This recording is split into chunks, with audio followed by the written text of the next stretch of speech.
స్తుతి ఆరాధన చేసుకున్నామండి. స్తుతి చేయుట యథార్థవంతులకు శ్రేయస్కరము అని ఎంతో మనోహరం కనుక మనమందరం కూడా ఆత్మతో సత్యముతో దేవాది దేవుడు ఆరాధన చేస్తూ వాక్యమైన దేవుడు మనతో ఏం మాట్లాడవచ్చుకున్నాడు. వాక్యమే మనల్ని బ్రతికిస్తున్నది, మన యొక్క జీవితాలను నెమ్మదిని దయచేస్తున్నది, నిత్య జీవానికి చేర్చేటటువంటి మార్గం ఉన్నది కనుక దేవా మాతో సూటిగా నీవు మాట్లాడు.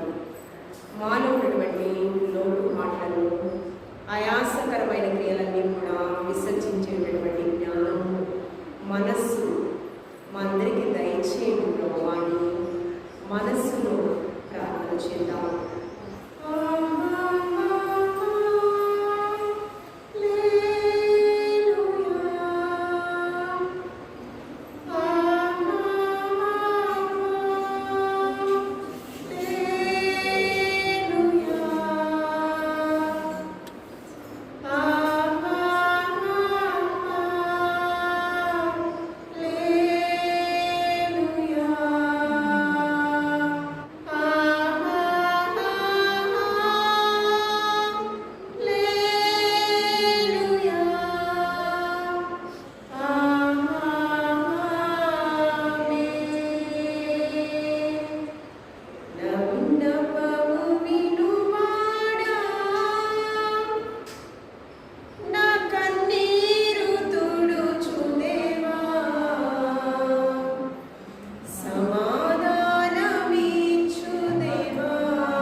స్తోత్రం యేసయ్యా, స్తోత్రం యేసయ్యా, మా విన్నపము వినువాడా. అవును ప్రభువా, మా విన్నపము, మా యొక్క విజ్ఞాపనము, మా యొక్క యాచనము ప్రభువా, సమస్తము ప్రభువా నీ పాదాల చెంత పెట్టుచున్నాము. అడగకముందే ఒకరేమి విన్న దేవానికి వేలాలి. మా సమస్యము నీకు తెలుసు ప్రభువా, మా దాగు చోటు నీవే ప్రభువా, మాకు సమాధానము దయచేవాడు నీవు ప్రభువా, నెమ్మది కలిగిన జీవితాలు దయచేవాడు నీవు ప్రభువా. నీకు స్తోత్రం. ఈ లోకంలో భూమి మీద మేము సుఖంగా, సౌఖ్యంగా, మాన్యంగా, క్షేమకరంగా బ్రతకాలి అంటే కేవలము నీ రెక్కల నీడలో ప్రభువా మాకు నిత్య సుఖములు కలవు ప్రభువా. నీకు స్తోత్రం. శాశ్వతమైన ఆనందము నీ రెక్కల నీడలో దొరుకుచూ ఉన్నది ప్రభువా. నీకు స్తోత్రం. భారభరితమైన జీవితాలలో చిగురింపు చేసే దేవానికి వందనాలు. అవును ప్రభువా, అమ్మలారా నా నిమిత్తము ఏడవకండి, మీ కొరకు మీ బిడ్డల కొరకు కన్నీరు కాచుడని సెలవిస్తున్న దేవానికి వందనాలు. ఎక్కడున్న ప్రతి ఒక్కరు వారి యొక్క విజ్ఞాపనలు, యాచనని పాద సన్నిధికి చేర్చుకుని ఉన్నారని నమ్ముచున్నాను. ఈ స్తుతి ఆరాధనని పాదాల చెంత చేర్చుకుని ప్రభువానికి స్తోత్రము. వాక్యమైన దేవా, నాతో మాతో మీరు సూటిగా మీరు మాట్లాడాలి. వాక్యానుసారమైన జీవితము ఇక్కడున్న ప్రతి ఒక్కరికి మీరు దయచేయమని క్రీస్తు పరిశుద్ధ నామములో అడిగి వేడుకుని ప్రార్థించుచున్నాము తండ్రి. కూర్చున్నామండి. Lent days. లెంట్ అంటే ఏంటో తెలుసా? చిగురించుట. మనకు తెలియకుండా లెంట్ డేస్, శ్రమల దినాలు అంటూ ఉంటాం. అసలు దాని అర్థం ఏంటో మనకు ఫస్ట్ తెలియాలి కదా. ఎందుకంటే తెలియకుండా మనము వచ్చి కూర్చుని వెళ్ళేవారిగా ఉండకూడదు, నేర్చుకోవాలి. ఎవరన్నా అడిగినా, మరి హైందవులు అడిగినా కూడా లెంట్ డేస్ మాకు శ్రమల దినాలు అని మనం మాట్లాడుతూ ఉంటాం. వాళ్ళు అడుగుతారు మనల్ని, లెంట్ అంటే ఏంటమ్మా అని అడుగుతారు. మనం చెప్పేవారిగా ఉండాలి. పరిశుద్ధ గ్రంథము ధ్యానించడానికి, వినడానికి, నేర్చుకోవడానికి చదువుకి సంబంధం ఏమాత్రము లేదు. మీకు చదువు రాకపోతే మీ బిడ్డల్ని శక్తికి మించిన కొలది ప్రయాసం పడుతూ చదివిస్తున్నారు కదా. వారిని అడిగి మీరు తెలుసుకోవాలి. మాకు ఈ దినము వాక్యం చదివి వినిపించమ్మా అని అడగాలి మనం. లెంట్ అంటే చిగురించుట. నిజమే, ఏ భేదము లేదు. అందరూ పాపం చేసి దేవుడు అనుగ్రహించు మహిమను పొందలేకపోతున్నారు. ఒక్కొక్క మనిషిలో ఒక్కొక్క పాపం ఏదో ఉంది, ఏలుబడి చేస్తుంది. ఒక దురాత్మ ఏలుబడి చేస్తుంది. దేవాది దేవునికి ఆయాసకరమైన క్రియ ఏదో ఉంది ఒక్కొక్క మనిషిలో. అందుకే ఏ భేదము లేదు, అందరూ పాపులు కనుకనే ఆ పాపానికి వచ్చేటటువంటి జీతము శాపం కనుక దేవాది దేవుడు ఇచ్చేటటువంటి మహిమను కోల్పోతూ ఉన్నారు. అందుకని దేవుని యొక్క మహిమ మనలో లేకపోతే, దేవుని యొక్క ఆశీర్వాదం మనకు లేకపోతే, భూ సంబంధమైన ఆశీర్వాదాలు ఎన్నున్నా అది వ్యర్థమండి. అది వ్యర్థం. మనము దేవుని సన్నిధికి ఎందుకు వస్తున్నామంటే పరలోకానికి వెళ్ళడానికి. మన గురి ఏంటంటే, మన గమ్యం ఏంటంటే పరలోకానికి వెళ్ళాలని. నీతిని, రాజ్యాన్ని, పరలోక రాజ్యాన్ని వెతికేలా మన బిడ్డల్ని మనము పెంచాలి కదా. మన జీవితాలలో ఎన్ని ఉన్నా దేవుని లేకపోతే అంతా శూన్యం.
రూపాయలకి ఎన్ని పదులు రావాలి? 1000 రూపాయలకి ఎన్ని పదులు రావాలి తెలుసు కదా. ఎన్ని పుస్తకాలు ఉన్నాయి కూడా మనకి ఖచ్చితంగా తెలియాలి. ఈ యొక్క పరిశుద్ధ గ్రంథంలో 66 పుస్తకాలు ఉన్నాయి. 66 పుస్తకాల సమ్మేళనంతో పరిశుద్ధాత్మ దేవుడు మనతో మాట్లాడుచూ ఉన్నాడు. మొదటి పుస్తకము క్రొత్త నిబంధనలో మత్తయి సువార్త 1వ అధ్యాయం 1వ వచనంలో అబ్రహాము కుమారుడైన దావీదు వంశావళి. ఏంటి? అబ్రహాము కుమారుడైన దావీదు వంశావళి. దావీదు కుమారుడైన యేసుక్రీస్తు. ఏంటి? దావీదు యొక్క వంశం నుంచే లోకరక్షకుడైన యేసుక్రీస్తు ప్రభువారు ఉంటారు. ఇలా చదివినటువంటి వాక్య భాగంలో యెషయిలో నుండి చిగురు పుట్టెను. ఆ చిగురే అబ్రహాము కుమారుడైన దావీదు కుమారుడైన క్రీస్తు వంశావళి. మత్తయి సువార్త 1వ అధ్యాయం 1వ వచనం. అక్కడ ఎన్ని తరాలు ఉన్నాయో తెలుసా అండి? 42 తరాలు. అయితే మనల్ని చిగురింప చేసే ఒక తరం. ఈ సర్వమానవాళిని, భూమి మీద ఉన్న ప్రతి ఒక్క మనిషిని చిగురింప చేసేటటువంటిది, పరమును చేర్చేటటువంటిది ఒక తరం ఉంది. ఆ తరం ఎక్కడి నుంచి వచ్చిందండి? అబ్రహాము నుంచి, దావీదు నుంచి క్రీస్తు వంశావళి. దావీదు తండ్రి యెషయి. అందుకని యెషయిలో నుండి చిగురు పుట్టెను. నిజమే, లోకరక్షకుడైన యేసుక్రీస్తు ప్రభువారు ఈ లోకానికి మోడుబారిన మన జీవితాలను చిగురింప చేయడానికి వచ్చారు.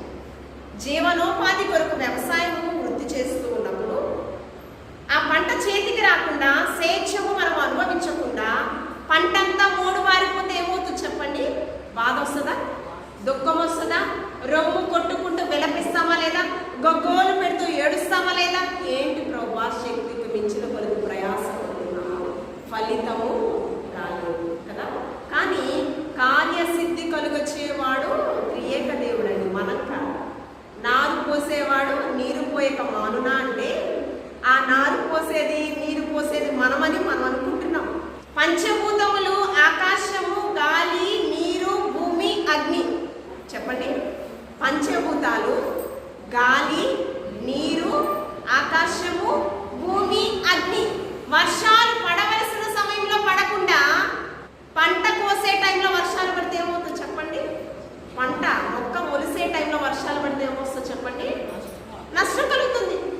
అంటే ఈ సృష్టి ఎవరి మాట వింటుందంటే త్రియేక దేవుని మాట వింటుంది. నా ప్రజలు నా మాట వినడం లేదు కదా. నా స్వహస్తాలతో, నా పోలికలో నా ప్రజలను నేను తయారు చేసుకున్నాను. ఎందుకంటే ఆయన మహిమార్థమే కేవలం మనం జీవించాలంతే. ఎవరి మహిమార్థమై? దేవుని మహిమార్థమై జీవించాలి. దేవుని మహిమార్థమై మనం జీవిస్తే నువ్వు అడగక మునిపే నీ అక్కరేంటో సమస్తం ఆయనకి తెలుసు. నీకు పంట కావాలా, ఆస్తి కావాలా, ఐశ్వర్యం, ఆకాశవాకిళ్ళు విప్పి పట్టజాలనంత విస్తారమైన ఆశీర్వాదాలు నీ పట్ల దేవాది దేవుడు చేస్తాడు. ఎప్పుడండి? ఆయన మాటకు మనము లోబడి జీవించాలి. కానీ ఆయన మాట వినకపోతే మనం ఏమైపోతాము? ఓడు వారిపోతాము. అన్నీ ఉన్నా ఏమీ లేని వారిగా, అదంతా కూడా మనం అనుభవించలేని వారిగా మన జీవితాన్ని తీసుకెళ్ళిపోతాడు దేవాది. ఇప్పుడు దేనికోసం ప్రయాసపడుతున్నాము? ఆస్తిని సమకూర్చుకోవడానికి. ఆ ఆస్తి అంతంట నీకు అక్కడికి రాదంట, దాన్ని నీవు అనుభవించమంట. ఎవరో నీకు తెలియటువంటి వారు దాన్ని అనుభవిస్తారంట. దేనికండి? అవసరం లేదు కదా. మోడుబారిన మన జీవితాలను ఎవరు స్వీకరిస్తారంట? యెషయిలో నుండి చిగురు పుట్టెను. ఆ చిగురే యెషయి మొద్దు నుండి చిగురు పుట్టెను. ఆ చిగురే లోకరక్షకుడైన యేసుక్రీస్తు ప్రభువారు. పరిశుద్ధ గ్రంథంలో జ్ఞానిటువంటి సలోమాను గారు ఆయన మాట్లాడుతూ ఉన్నారు. మహాజ్ఞానవంతుడు. బుద్ధి, జ్ఞానము, సర్వసంపదలు నీ దగ్గరే ఉన్నాయ్యా, అది నాకు కావాలని ఆశించినటువంటి జ్ఞానిటువంటి సలోమాను గారు మాట్లాడుతున్నారు. సామెతల గ్రంథము 11వ అధ్యాయం 28వ వచనం. ధనమును నమ్ముకొని వాడు పాడైపోవును. ధనమే అన్నిటికీ మూలం. ధనము లేకపోతే మనిషి మనుగడ లేదు అన్నట్టు మనిషి బ్రతుకుతూ ఉన్నాడు ప్రస్తుత సమాజంలో. ఎవరి గురించో వద్దు, క్రైస్తవ సమాజము ప్రస్తుతము బ్రతుకుతుంది. ధనవంతుడు పరలోక రాజ్యంలో ప్రవేశించుట దుర్లభము. ధనము నమ్ముకొని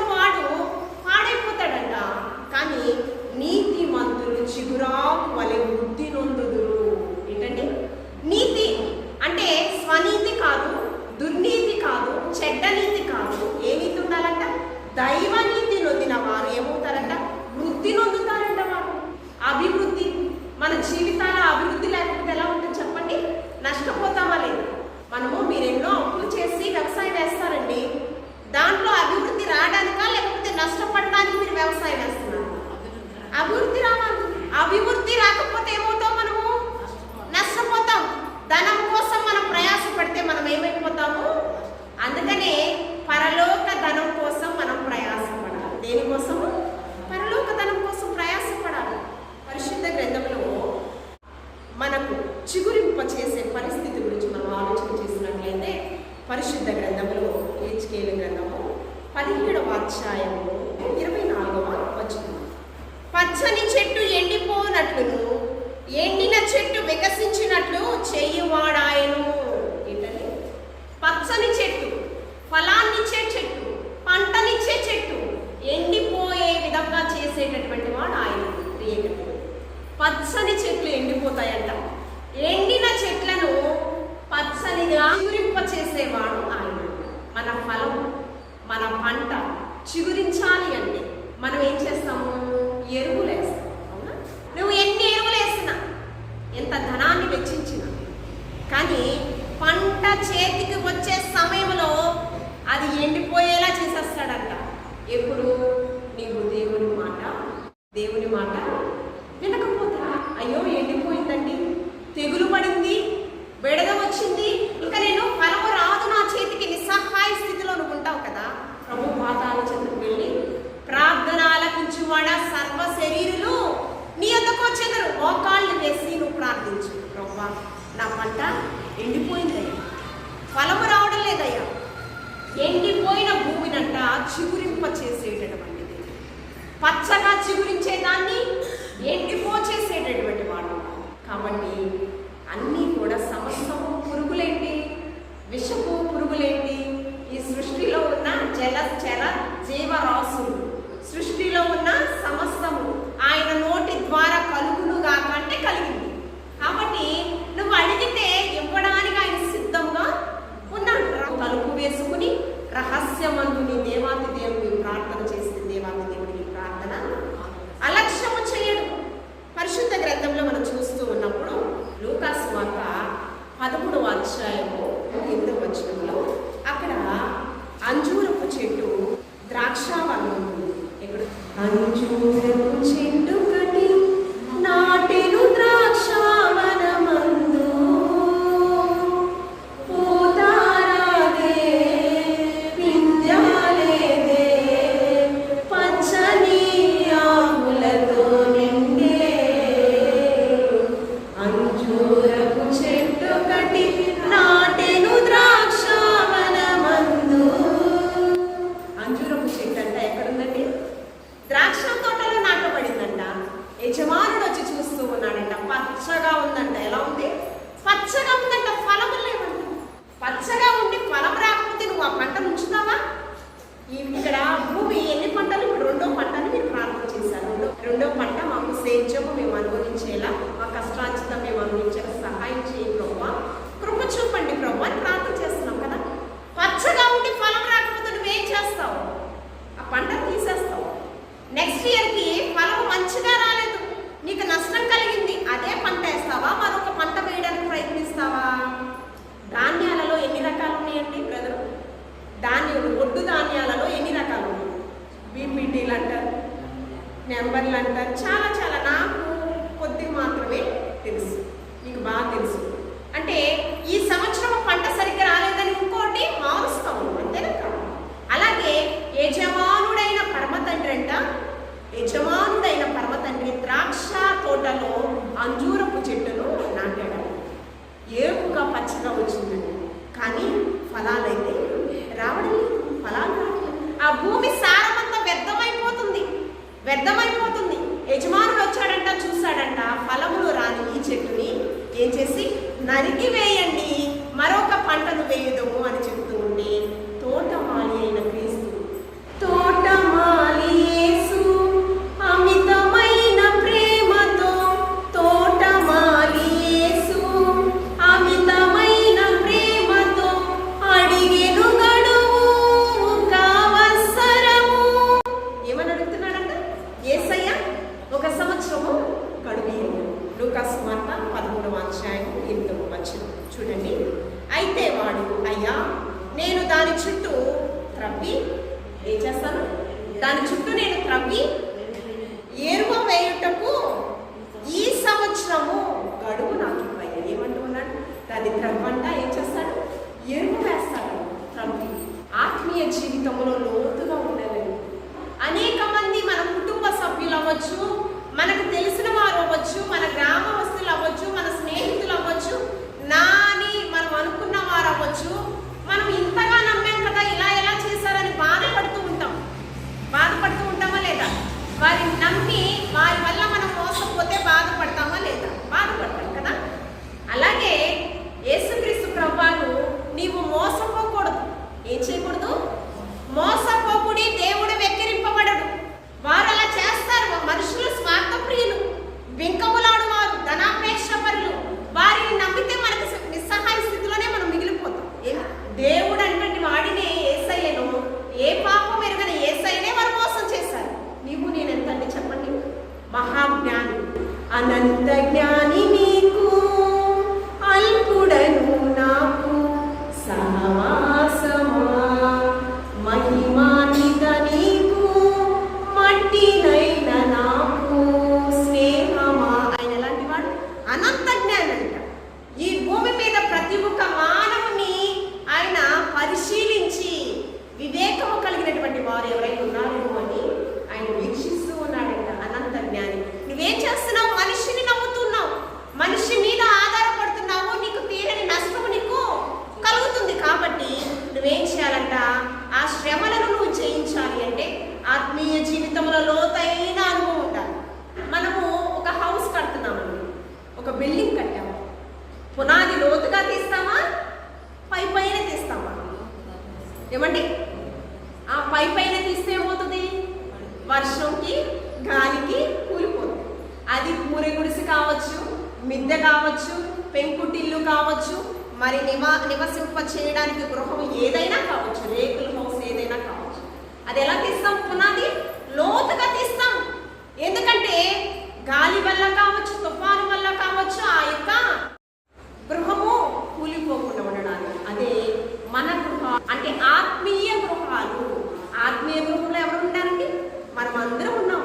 మనం లోతైన అనుభవంలోకి వెళితే ఎవరు ఎంత మనం కదిలించాలని ప్రయత్నించిన, మనల్ని మోసం చేయాలని ప్రయత్నించిన మనము మోసపోము. ఏంటి? లోతుగా దాన్ని త్రవ్వంట. తర్వాత ఏం చేశారు? ఏం వేయాలంట? ఎరువు వేయాలంట. ఇటు పంట ఫలము రావాలంటే ఏం చేస్తున్నారు?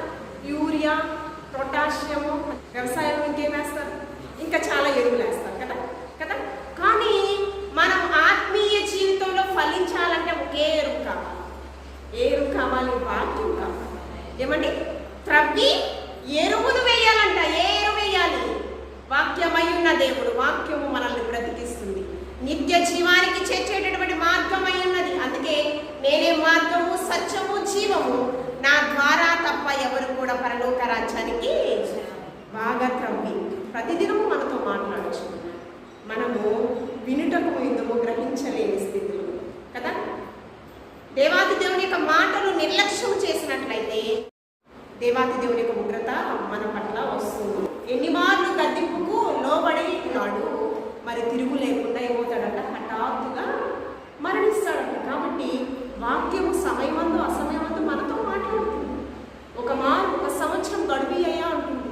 ఇంకా నువ్వు మారు మనసు పొందుతావేమో, ఇంకా పాపక్షమాపణ కలిగి ఉంటావేమో, దేవుని యొక్క వాక్యము హృదయంలో ధరించుకుంటావేమో, వాక్యపు లోతుల్లో నీవు నడుచుకుంటావేమోనని యేసయ్య ఒక సంవత్సరము మనకి గడువు ఇస్తూ ఉన్నాడు. అదేవిధంగా ఒక బోధకుడు వచ్చేసి, ఒక ధనవంతుడు వచ్చేసి యేసుక్రీస్తు ప్రభువారి దగ్గరికి మాట్లాడుతూ ఉన్నాడు. ఏమంటే, సద్బోధకుడా, పరలోక రాజ్యానికి వెళ్ళాలంటే ఏం చేయాలని కదా. నువ్వు తల్లిదండ్రులను సన్మానించాలి, బాల్యం నుంచి చేస్తున్నాను. తర్వాత 10 ఆజ్ఞలను శిరసావహించాలి, అవి కూడా బాల్య వయసు నుంచి నేను చేస్తున్నాను కదా. అయితే నీకు ఒకటి కొదువుగా ఉన్నది. ఏమంటున్నాడు? అక్కడేమో యేసయ్య ఒక సంవత్సరం గడువిమ్మంటున్నాడు. ఇక్కడేమంటున్నాడు? ధనవంతుడితో నువ్వు వాక్యానుసారమైన జీవితం జీవిస్తున్నావు, కానీ ధనము మీద నీకు మక్కువ మాత్రం తగ్గట్లా. ఈ సంపద గురించి నీకు మక్కువ అనేది తగ్గట్లేదు. అందుకని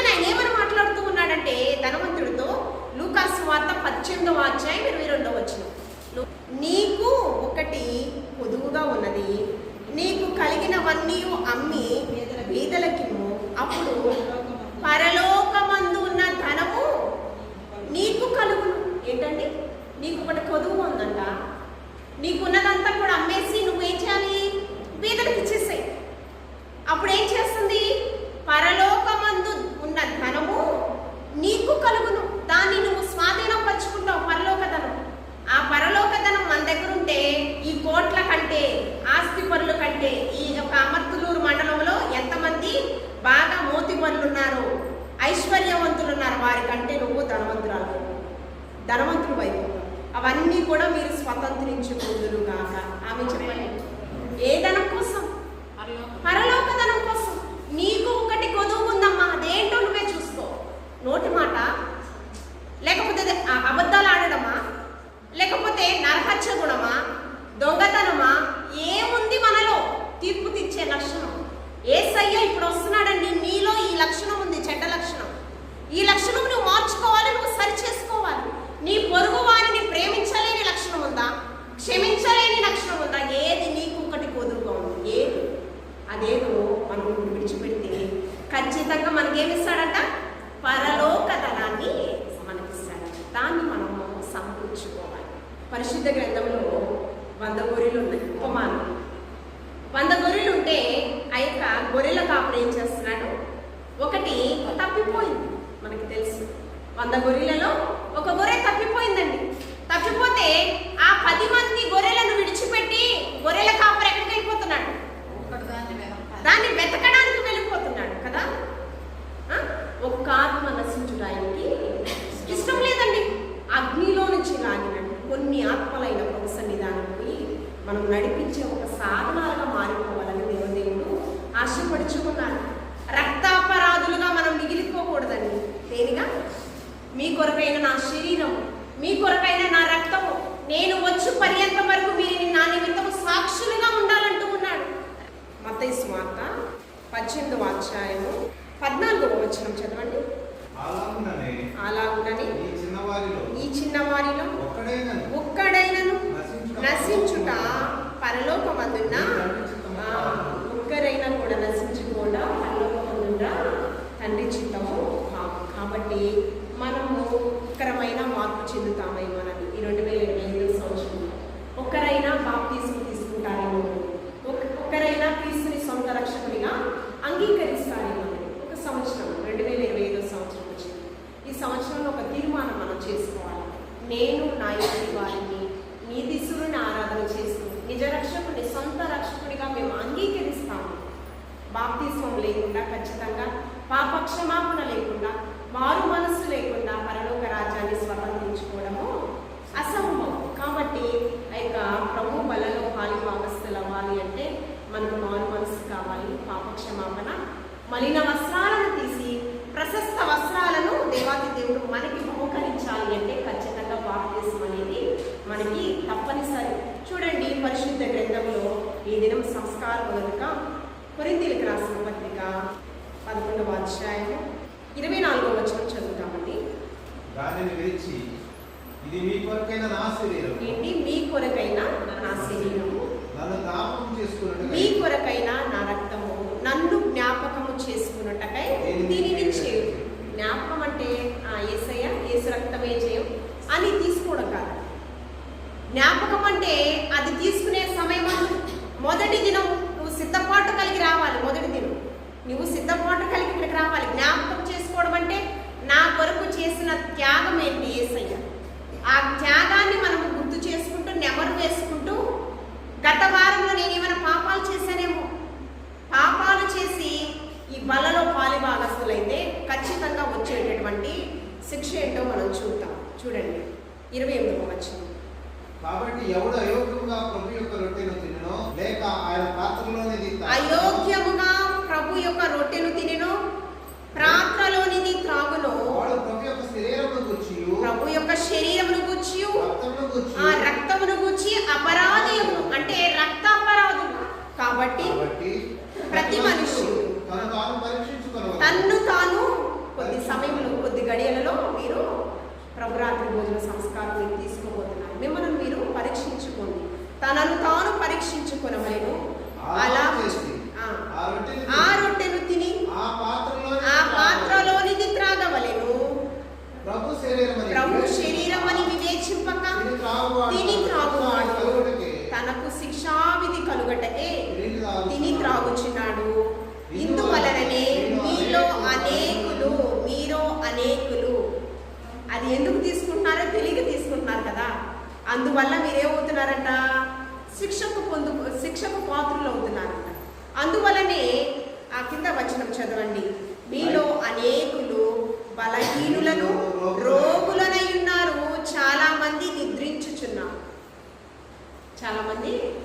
కొంతమంది తెలియక మనకు స్వస్థత వస్తుంది, అది తీసుకుంటే అనుకుంటాం. అపరాధాలు చేసి ప్రభు వల్లలో పాలుభాగస్తులైతే ఏమొస్తామంట?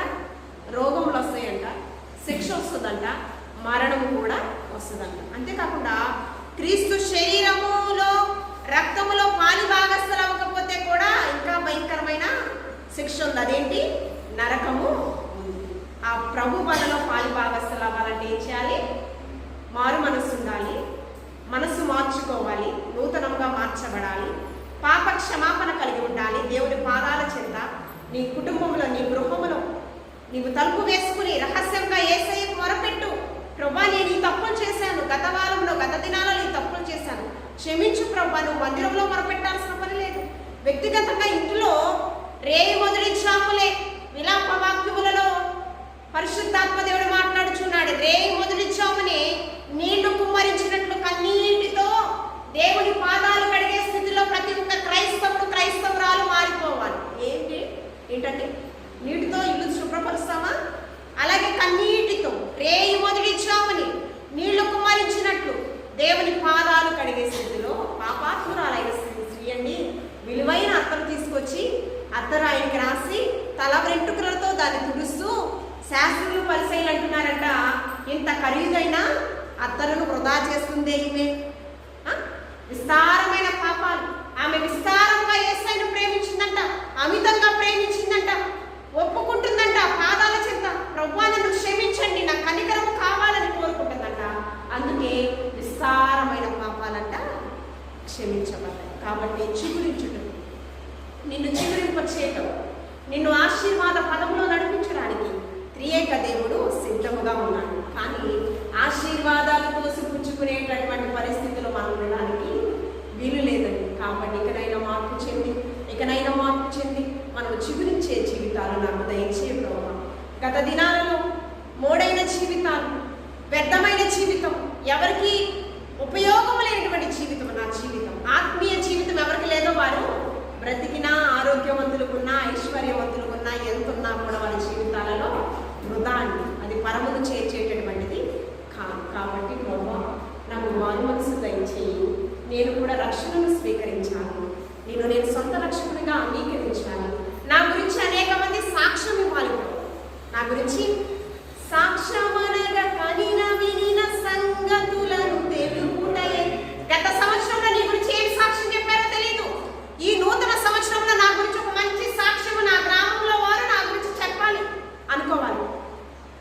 సాక్ష్యం ఇచ్చు కొరకు నన్ను స్వామి రక్షించెననుచు సాక్ష్యమించెదా మన స్వామి యేసు దేవుడనుచు సాక్ష్యమించెదా. కాబట్టి మన హృదయంలో వాక్యం ఏమని? బయట ఏముండాలండి? వీధిలో ఏముండాలి? రాత్రి చెప్పాను, వీధిలో నీ యొక్క సాక్ష్యము వినిపింపబడాలి. ఒక మంచి సాక్ష్యము వినిపింపబడే రీతిగా మన జీవితాలు ఉండాలని దేవాతి దేవుని ఈ మాటలు మనందరి మీలో బహుగా ఫలించి ఆశీర్వదించుగాక. ఆమేన్. ఎవరైతే సిద్ధపడ్డారో బాప్తీసం తీసుకున్నటువంటి వారు ముందుకు వచ్చినట్లయితే కొండల ప్రతి గారు ముందుకు వస్తారు.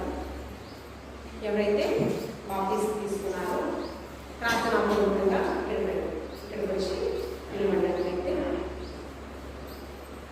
పరిశుద్ధుల ఈ బిడ్డలు సొంత రక్షకుడిగా అంగీకరించినటువంటి ఈ బిడ్డలు ఈ యొక్క వాళ్ళలో వారి అవస్థలో చూడగా ప్రభావ ప్రతి ఒక్కరితో మాట్లాడవలచున్నాను. ఎవరైతే ఈ యొక్క సంస్కారం సమీపిస్తూ ఉన్నారో వారితో నేను మాట్లాడండి. తెలిసి తెలియక అపరాధం చేసినట్లయితే మన్నించండి. ప్రభావ తీసుకున్నటువంటి వారికి క్షేమాలు వృద్ధిని దయచి ఆత్మీయతలో ఎదుగుదల దయచి వారిని బట్టి అనేక మంది నీ వైపు ఆకర్షితులైనటువంటి గొప్ప భాగ్యములు దయచి ప్రభావ నీకు స్తోత్రం. ప్రభావ ఇంకా నా శరీరం ఇంకా నా రక్తము మిగిలిపోచు ఉన్నదని తెలిపించున్న దేవం ఇక్కడున్న ప్రతి ఒక్కరు మార్పు చెందినటువంటి జనాంగము, రక్షణను స్వీకరించేటటువంటి జనాంగము, పెద్దలేమి